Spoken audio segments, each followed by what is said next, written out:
ಈ ರೀತಿ ಇಡ್ಲಿಗೆ ಒಂದ್ಸಲ ಚಟ್ನಿನ ಟ್ರೈ ಮಾಡಿ ನೋಡಿ. ಪದೇ ಪದೇ ಇದೇ ಚಟ್ನಿ ಮಾಡ್ಕೊಂತೀರಾ, ಅಷ್ಟು ರುಚಿಯಾಗಿರುತ್ತೆ ಹಾಗೂ ಎಲ್ಲರಿಗೂ ಖಂಡಿತವಾಗ್ಲೂ ಇಷ್ಟ ಆಗುತ್ತೆ. ಬಾಣ್ಲಿಗೆ ಎಣ್ಣೆ, ಒಣಮೆಣಸಿನಕಾಯಿ, ಬೆಳ್ಳುಳ್ಳಿ, ಈರುಳ್ಳಿನೆಲ್ಲ ಹಾಕಿ ಫ್ರೈ ಮಾಡ್ಕೊಳ್ಳಿ. ನಂತರ ಸ್ವಲ್ಪ ಕರಿಬೇವಿನ ಸೊಪ್ಪನ್ನ ಹಾಕೊಂಡು ಕೂಡ ಫ್ರೈ ಮಾಡ್ಕೊಳ್ಳಿ.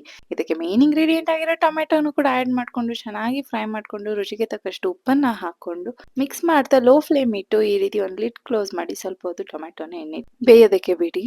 ನಂತರ ಈ ರೀತಿ ಇದು ಸಾಫ್ಟ್ ಆದ್ಮೇಲೆ ಮಿಕ್ಸಿ ಜಾರ್‌ಗೆ ಹಾಕೊಂಡು ನೀಟಾಗಿ ಗ್ರೈಂಡ್ ಮಾಡ್ಕೊಳ್ಳಿ. ಒಗ್ಗರಣೆಗೆ ಬಾಣಲಿಲಿ ಎಣ್ಣೆ, ಸಾಸಿವೆ, ಉದ್ದಿನಬೇಳೆ, ಸ್ವಲ್ಪ ಕರಿಬೇವಿನ ಸೊಪ್ಪನ್ನ ಹಾಕೊಂಡು ರೆಡಿ ಮಾಡ್ಕೊಂಡಿದ್ದಂಥ ಚಟ್ನಿನ ಹಾಕೊಂಡು ಮಿಕ್ಸ್ ಮಾಡಿ ಕನ್ಸಿಸ್ಟೆನ್ಸಿಗೆ ತಕ್ಕ ಹಾಗೆ ನೀರನ್ನ ಹಾಕೊಂಡು ಲಾಸ್ಟಲ್ಲಿ ಸ್ವಲ್ಪ ಕೊತ್ತಂಬರಿ ಸೊಪ್ಪನ್ನ ಹಾಕೊಂಡ್ರೆ ಸಖತ್ತಾಗಿರುವಂಥ ಇಡ್ಲಿಗೆ ತುಂಬಾನೇ ಒಳ್ಳೆ ಕಾಂಬಿನೇಷನ್ ಆಗಿರುವಂಥ ಟೊಮೆಟೊ ಚಟ್ನಿ ರೆಡಿ ಆಗಿರುತ್ತೆ. ಇನ್ನು ಈ ರೀತಿ ಸಾಫ್ಟ್ ಆಗಿ ಇಡ್ಲಿ ಹೇಗೆ ಮಾಡೋದು ಅಂತ ಗೊತ್ತಾಗಬೇಕು ಅಂದ್ರೆ ಕಮೆಂಟ್ ಸೆಕ್ಷನ್ ಅಲ್ಲಿ ತಿಳಿಸಿ, ಖಂಡಿತವಾಗ್ಲೂ ತಿಳಿಸ್ಕೊಡ್ತೀನಿ. ಇನ್ನು ರೆಡಿ ಆಗಿರೋ ಚಟ್ನಿನ ಈ ರೀತಿ ಇಡ್ಲಿ ಮೇಲೆ ಹಾಕೊಂಡು ತಿಂತಾ ಇದ್ರೆ ಸಖತ್ತಾಗಿರುತ್ತೆ. ಒಂದ್ಸಲ ಟ್ರೈ ಮಾಡಿ ನೋಡಿ.